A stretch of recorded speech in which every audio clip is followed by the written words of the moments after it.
अस्सलाम वालेकुम dear students. क्या हाल चाल है आप लोगों के। उम्मीद है कि आप सब ठीक ठाक होंगे। मैं हूँ डॉक्टर तालिया अहमद और मैं आज आपको अपनी थोड़ी सी एमडी कैट के जर्नी की और एमबीबीएस की जर्नी की थोड़ी सी स्टोरी सुनाऊंगी। सो बेसिकली मैं रावलपिंडी मेडिकल कॉलेज की ग्रेजुएट हूँ। 2013 टू 2018 का जो हमारा बैच था। और आपको अब से बड़ा पुराना लगेगा, लेकिन मुझे वो बिल्कुल कल की बात लगती है कि जब मैंने अपना एमडी कैट दिया था और सारा कुछ, क्योंकि एमडी कैट जो है वो मुझे लगता है कि हर एक की लाइफ में एक बहुत ही इम्पॉर्टेंट एक फ़ेज़ होता है। और उसमें उसका प्री फ़ेज़ और जिस टाइम पे वो हो रहा होता है और फिर उसके बाद का, so it's all very very important to our lives. और वो आपकी लाइफ को बिल्कुल 360 डिग्री का टर्न भी दे देता है। सो हर एक की कोई बहुत इम्पॉर्टेंट उनसे चीज़ें मुंसलिक होती हैं। सो इसी तरह की मेरी भी थी। रावलपिंडी मेडिकल कॉलेज अब तो रावलपिंडी मेडिकल यूनिवर्सिटी बन गई है। सो आई रिमेंबर कि एफएससी के एग्ज़ाम्स हुए थे और एवरीवन वाज सो एक्साइटेड कि अब हम आगे कौन सी एकेडमी ज्वाइन करनी है, किस तरीके से करना है। I had two options in my mind. एक में यूनिक एकेडमी का ऑप्शन था और दूसरा किप्स था। सो आई ऑप्टेड फॉर किप्स। उसमें ये था कि उस वक्त इतना ज़्यादा कोई ऑनलाइन और ये वाली सारी चीज़ें आपके पास अवेलेबल नहीं होती थी। बहुत लिमिटेड सोर्सेज थे। एक एमसीक्यूज़ की बुक हुआ करती थी और मतलब इतने ज़्यादा सोर्सेज नहीं थे एमसीक्यूज़ के और बाकी चीज़ों की प्रैक्टिस के इतने सोर्सेज नहीं थे। सिर्फ बुक्स होती थी और ख़ुद मेहनत करके उसमें से आपको अपनी प्रैक्टिस किया करनी पड़ती थी। सो अब तो ये है कि मतलब अब अगर हम देखें तो मैं अब देखती हूँ तो बहुत सारे प्लेटफॉर्म्स आपके पास अवेलेबल हैं। और उसमें ख़ास तौर पे ये कि जो फ्री प्लेटफॉर्म्स अवेलेबल हैं उसमें आपके पास पूरे एमसीक्यूज़ बैंक्स हैं और ये वाली सारी चीज़ें। तो ये अब एक बिल्कुल आप समझें कि डायनामिक्स चेंज करने वाली बात है कि एक बंदे को घर बैठे उसको इतना पूरा बैंक मिला हो कि वो दिन में जो है वो हर घंटे में 5 मिनट वो एमसीक्यू सॉल्व कर ले। तो मेरे ख़्याल में ये एक बहुत बड़ी ब्लेसिंग है कि आप एग्ज़ाम पॉइंट ऑफ व्यू से और बाकी और ये ऐप्स वगैरह आपके पास अवेलेबल हैं। अब तो मतलब ये वाली सारी चीज़ें हैं ना, तो उस टाइम पे ये इस तरह अवेलेबल नहीं थी। अब ये Pak Learning Spot such a nice MCQs bank. I was astonished to see कि इन्होंने ऐप में इतनी सारी चीज़ें ऐड की हुई हैं और इनकी वेबसाइट्स पे मतलब इतने फ्री एमसीक्यूज़ और वो सारा कुछ। सो आई वाज़ वेरी अमेज़्ड कि मतलब आजकल एक तरह से तैयारी करना आसान भी हो गया। सो इन चीज़ों से फ़ायदा उठाएँ। आई रिमेंबर कि किप्स मैंने जॉइन की और उसमें फिर बीच में रमज़ान आ गया एंड आई रिमेंबर कि उसमें क्या रूटीन हुआ करती थी। सुबह 6 बजे से लेकर 11 बजे तक क्लासेस हुआ करती थी। और रमज़ान में उसमें बेसिकली मैंने ये किया था कि मैंने अपना टाइम टेबल ये डिवाइड किया था कि मैंने 15 आवर्स जो हैं आउट ऑफ 24 आवर्स वो पढ़ने हैं, लाइक पढ़ने हैं टोटली।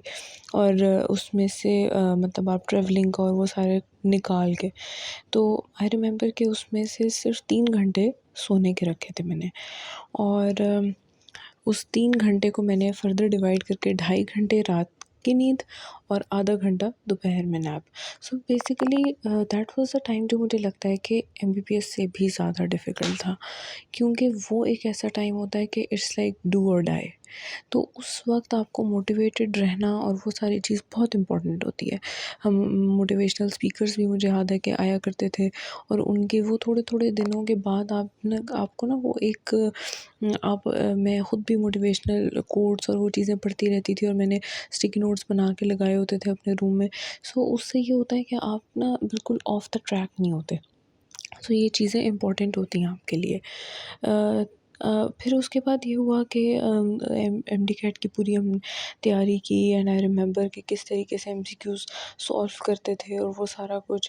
और उसके बाद प्रॉपर उसमें टाइमिंग्स आपने कितने दिन के कितने घंटे डिवाइड करने हैं, हर सब्जेक्ट को किस तरीके से आपने टाइम देना है। और उसमें मैंने प्रॉपर अपना एक टाइम टेबल बनाया होता था कि अब पहली दफ़ा मैंने पहली बुक इतने दिन में एक दफ़ा ख़त्म की है, तो उसके बाद अब मैंने उससे हाफ़ दिनों में मैंने बुक ख़त्म करनी है। फिर उसके बाद उससे हाफ़ दिनों में, यानी फॉर एग्ज़ाम्पल मैंने पहले 4 दिन रखे हैं कि 4 दिन में बायो की बुक ख़त्म करनी है। उसके बाद मैंने रिविज़न के लिए मैं रखूँगी कि 2 दिन में मैंने अब बायो की बुक दोबारा ख़त्म करनी है। फिर मैं 1 दिन में मैंने दोबारा किस तरह ख़त्म करनी है। तो उसको बड़े स्पेसिफ़िकली आपने देखना होता है कि आपने किन टॉपिक्स को रिवाइज़ करना है और किन को आपने छोड़ना है। और एमसीक्यूज़ की प्रैक्टिस के लिए इम्पॉर्टेंट है कि आप, ऐसा ना हो कि आप बहुत डिफ़िकल्ट वंस में जो है वो फँस जाएँ और आप अपनी प्रैक्टिस आप प्रॉपर वो ना कर सकें, क्योंकि जब आपका एग्ज़ाम आता है तो वो बड़ा, उसका डिफ़िकल्टी लेवल एक तरह से सेट हुआ होता है। तो ये चीज़ें बहुत इम्पॉर्टेंट होती हैं जो मेरे ख़्याल में एक जो बंदा उससे गुज़रा हुआ होता है वो आपको ज़्यादा बेहतर गाइड कर सकता है इन चीज़ों में। फिर उसके बाद आई रिमेंबर कि हमारे एक सर थे, उन्होंने हमें बताया कि उनकी एक बात मुझे आज तक याद है कि उन्होंने, ईद आ गई बीच में, तो उन्होंने कहा कि आम दिनों में तो हर रोज़ हर बंदा पढ़ता है, लेकिन दिस इज़ इम्पॉर्टेंट कि ईद के दिनों में जो बंदा पढ़ेगा वो बेसिकली डिफरेंस जो है वो लेके आएगा अपनी उसमें चीज़ में। और ये है कि अगर आपका एक दफ़ा ये पास हो जाता है तो आप समझ लें कि फिर आपका हर रोज़ ईद और हर रात शब रात होगी। And I remember his words के आई वाज़ लाइक, बस कोई मसला ही नहीं है, एक ही तो ईद आ रही है मेरे एमडी कैट में, बस मैंने तो इसमें प्रॉपर अपना जो है ना वो इसमें तो मैंने ईद के दिनों में भी बड़ा अच्छे तरीके से इसको पुल ऑफ करना है। And I remember I did that अल्हम्दुलिल्लाह। उसके बाद बस फिर सारी तैयारी और वो सारी रिवीजन और वो सारा कुछ अपनी जगह। मेन डे आया, I remember it was 22nd सितंबर 2013 and it was such a big day of my life. Siddique public school वाली जो 6 रोड होती है पिंडी में, वहाँ पे वो पूरी उन्होंने ब्लॉक की हुई होती है और वहाँ पे जाना, मैं अपने फादर के साथ गई, सारी गाड़ियाँ ब्लॉक थी, उन्होंने रास्ता प्रॉपर बंद किया हुआ था पहले ही ना, तो बहुत पीछे उन्होंने मुझे उतार दिया। वो यूएचएस का कार्ड गले में डाल के और वो जाना, वो एक बहुत एंग्जाइटी वाली फीलिंग होती है। और फिर उसके बाद आपने इतनी स्टोरीज़ लोगों की सुनी हुई होती हैं, हमने इतना सुना हुआ था कि लोग जो है वो फेंट हो जाते हैं टेस्ट देते हुए। एंड अपनी नर्व्स पे काबू रखना और ये चीज़ें बहुत इंपॉर्टेंट होती हैं। तो उसमें आपको प्रॉपर अपनी लाइफ में आपको ये चीज़ें आपको रेगुलेट करना बड़ा ज़रूरी है कि आप नमाज़ पढ़ें, आप नमाज़ में अल्लाह ताला से दुआ मांगें और आप अपने लिए बेहतरीन की दुआ मांगें, बिकॉज़ यू नेवर नो कि आपके लिए क्या बेहतरीन है। ख़ैर आई रिमेंबर कि मैंने उस टाइम पे अपना एंग्ज़ायटी लेवल इस तरह से कम किया कि मैंने कहा मैंने अपनी तरफ से पूरी मेहनत कर ली है, बस अब मैंने ना आगे का सोचना है ना पीछे का सोचना है, बस मैंने प्रेज़ेंट में रहना है। और मैंने बड़े ही ध्यान से और बस आराम से ईज़ी फ़ील होके, जैसे मैं वहाँ टेस्ट करती हूँ बिल्कुल वैसे ही मैंने ये करना है। मैंने कोई ये नहीं सोचना कि मेरा कोई लाइफ़ और डेथ इस पे डिपेंड कर रहा है एंड स्टफ़ लाइक दैट। ये चीज़ें सोचने की पहले थी, अब नहीं सोचना। And I remember I was so काम, हालाँकि मैं, मेरी पर्सनैलिटी ऐसी नहीं है, बट आई वाज़ सो काम। और उसमें मैंने अपने लिए ना पहले से स्ट्रेटेजाइज़ किया हुआ था कुछ चीज़ों को। फॉर एग्ज़ाम्पल मैंने सबसे पहले बायो का पोर्शन किया because that was a bulk, कि एक जब मैं ये कर लूँगी तो मुझे ये तसल्ली हो जाएगी कि मेरा आधा तो हो गया टेस्ट। तो सबसे पहले मैंने बायो की, उसके बाद फिर मैंने केमिस्ट्री की, उसके बाद मैंने फ़िज़िक्स की और लास्ट में मैंने इंग्लिश की। सो आई रिमेंबर कि उसमें हमारे टाइम पे नेगेटिव मार्किंग भी हुआ करती थी। So it was very decision making उस टाइम पे कि आप ये क्वेश्चन करना चाहिए या नहीं करना चाहिए, क्योंकि अगर आप 5 नंबर का एक सवाल है और आप नहीं अगर कर रहे तो आप अपने हाथ से 5 नंबर छोड़ें, लेकिन अगर आप गलत कर रहे हैं तो फिर आपके 6 नंबर कट रहे हैं। तो एक-एक नंबर बहुत इम्पोर्टेंट होता है, तो ये चीज़ बहुत हमारे लिए वो थी। अब तो ख़ैर नेगेटिव मार्किंग नहीं है, लेकिन ये है कि उस टाइम पे थी, तो इस चीज़ से भी बड़ा फ़र्क पड़ता है। उसके बाद फिर आई रिमेंबर कि वो सारा टेस्ट वग़ैरह हो गया। I felt good, I was relaxed. मैं घर आई, मुझे ये एक हो गया था कि नहीं चलो ठीक है, मेरा अच्छा हो गया है। नॉट टू गुड, लाइक ऐसा भी नहीं था कि मुझे सारे ही आते थे, बट मैक्सिमम अच्छा हो गया था।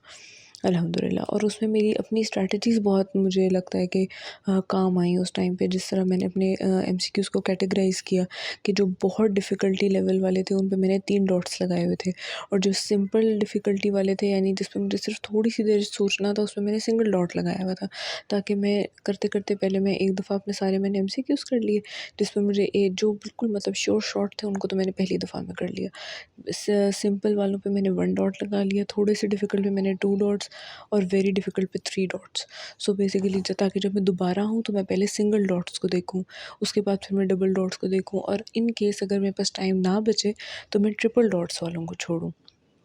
सो ये मुझे लगता है इसने मुझे बड़ा फ़ायदा दिया उस टाइम पे, इस स्ट्रैटेजी ने। उसके बाद ख़ैर मुझे याद है कि शाम में फिर हमारा रिज़ल्ट आ गया। I was literally shivering. मेरी बहन ने मुझे सारा देख देख के बताया कि ये एमसीक्यूज़ हैं, और मेरे हाथ काँप रहे थे मार्क करते हुए। सो अल्हम्दुलिल्लाह इट वेंट गुड। हमारे टाइम पे इतने ज़्यादा उस टाइम पे ना मार्क्स भी बहुत ज़्यादा नहीं आया करते थे। लाइक 1100 हमारे अगर टोटल मार्क्स थे तो उसमें से 1000 अबव सिर्फ पोजीशन होल्डर्स के आया करते थे, तो 900 में ही हुआ करते थे, क्योंकि उस टाइम पे लैंग्वेजेस में फुल मार्क्स नहीं मिला करते थे। अब तो माशाल्लाह एक तो बच्चे भी बहुत ज़हीन हो गए और मार्क्स भी बहुत ज़्यादा मिलने लग गए हैं। सो ये भी एक बात है कि आप लोगों का मेरिट बहुत ऊपर चला गया है। हमारे टाइम पे आई रिमेंबर के क्लोजिंग मेरिट्स जो हैं वो सिर्फ केई का 90s में था, बाकी सब का इवन अल्लामा इकबाल का 89% तक था मेरिट, क्लोजिंग मेरिट। और उस टाइम पे हर साल 2 पॉइंट्स बढ़ रहा था। तो हमसे पिछले साल 84 पे स्टॉप हुआ था, सो इट वाज़ एक्सपेक्टेड कि अगले साल यानी हमारे दफ़ा 86 पे स्टॉप होगा, एंड इट एक्चुअली डिड। वो 86 पे ही स्टॉप हुआ, और ख़ैर मेरा उस टाइम पे एग्रीगेट बना 88.1, and I was very happy and pretty sure कि अल्हम्दुलिल्लाह इंशाल्लाह हो जाएगा कहीं ना कहीं। क्योंकि 86 पे 84 पे अगर पिछले साल स्टॉप हुआ हो तो आप यही एक्सपेक्ट करते हैं अगले साल 2 पॉइंट्स और बढ़ जाएंगे। 86 भी अगर हो जाएगा तो I was on 88.1। So that was a nice thing अल्हम्दुलिल्लाह। उसके बाद आई रिमेंबर कि बस फिर वो इंतज़ार करना कि लिस्ट कब लगेगी एंड स्टफ़ लाइक दैट। उसमें फिर ये था कि जिस दिन हमारी लिस्ट लगी थी, आई remember it was 16th of November 2013। और उस दिन सुबह में मैं उठी तो मेरी बहन ने मेरे साथ प्रैंक किया कि मुबारक हो तुम्हारा एडमिशन हो गया गुजरांवाला में। And I was so happy, अल्हम्दुलिल्लाह मेरा एडमिशन हो गया गुजरांवाला में। And she was like really, तुम्हें मतलब कोई मसला नहीं है, तुम चली जाओगी Gujranwala? And I was like हाँ, क्यों नहीं जाऊँगी? मैं बहुत खुशी-खुशी जाऊँगी। मैं अल्हम्दुलिल्लाह मेरा आरएमसी सॉरी मेडिकल कॉलेज में एडमिशन हो गया। तो उसमें शी वाज़ लाइक नहीं, मैंने तो प्रैंक किया था। और मुझे इतना गुस्सा आया कि you know what did it mean to me, यानी अब अगर मेरा ना हुआ तो मैं तुम्हें छोड़ूँगी नहीं। और उस दिन नेट भी इतना डाउन था, एंड आई रिमेंबर शाम में फिर सच में लिस्ट लगी जब, और मेरा नाम आरएमसी में आया। So I was like very happy. That was the day कि जिस दिन मुझे लगा कि बस अब मैं एक पाथ पे आ गई हूँ अल्हम्दुलिल्लाह। बस फिर उसके बाद वो जो एक नेक्स्ट जर्नी था वो तो लाइक बिल्कुल लाइफ चेंजिंग जर्नी होता है। एक दफ़ा आप मेडिकल कॉलेज में एंटर हो जाएँ तो उसमें फिर ये होता है कि कुछ आप चाहे फ़ेल हो चाहे पास हो वो आपको डॉक्टर बना के ही छोड़ते हैं। तो फिर आपकी एक बहुत ज़्यादा स्ट्रेस और एंग्ज़ायटी नीचे आ जाता है।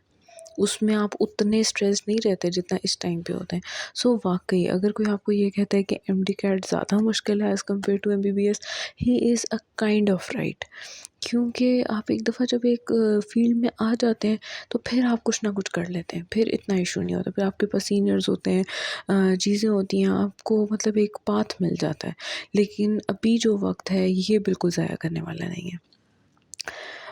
बस फिर उसके बाद अल्हम्दुलिल्लाह मैंने मेरा एमबीबीएस कंप्लीट हुआ 2018 में। बस फिर उसके बाद हाउस जॉब की, फिर मैंने फ़ौरन ही एफसीपीएस पार्ट 1 दे दिया, और अल्हम्दुलिल्लाह अभी मैं ट्रेनिंग कर रही हूँ ऑफ्थल्मोलॉजी में, and I am pretty happy for about all of this.